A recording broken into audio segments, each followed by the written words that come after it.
This brings us to our second topic, which is the election in the US, and where also voters had their say and elected Donald Trump. And what is so appealing about him? What is his recipe for success? For me, Donald Trump has the advantage of coming from outside the Washington bubble. And he has benefited from the fact of being demonized by media and the fact that Hillary Clinton was given to win at any price because he was perceived as being stupid. But people did not see the way the media see Donald Trump. He was authentic. He adopted a language that is a language of Mr. Everybody, the average man.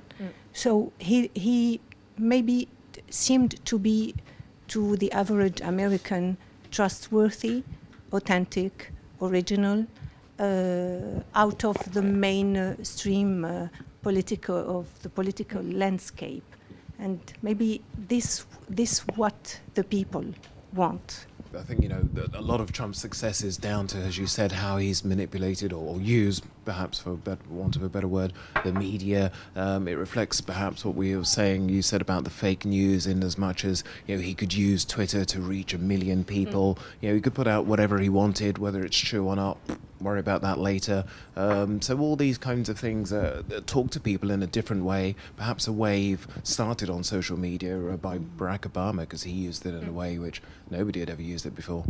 Trump came up with positive messages.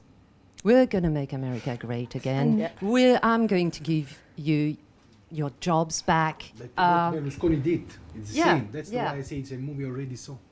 And something nobody mentioned is hair. It's maybe you think that is an advantage? Well, people voted for his hair. You think so? How is he perceived in Russia? I think he was seen as, and it was said already, not the part of the system, and not a heir to the same rhetoric, and also the person that is not afraid of thinking outside the box. So Russia is maybe, come on, he's a businessman. He will see that sanctions and the recalled war and all of this is bad for business.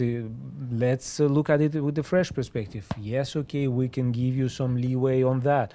We'll maybe ready to compromise on this or on that, because our producers are also suffering. So it's, that's really kind of meat and potatoes approach. Let's be basic and let's get down to business, I think. Maybe there is one important point we may mention, that America is not ready to elect a woman at the White House. Yes, definitely. That's a great point. Sure. Yeah. So. Yes, because in many areas that voted for Barack Obama before this time voted for Trump, this could also have other reasons, but I think this is a very good point. Our surprise comes even from the fact that we don't know the far west of United States. I mean, when we talk about US, when we talk about maybe New York or big cities, but we don't know the reality that is in the Midwest or in those areas where Trump, in the deep America, where Trump had a great victory.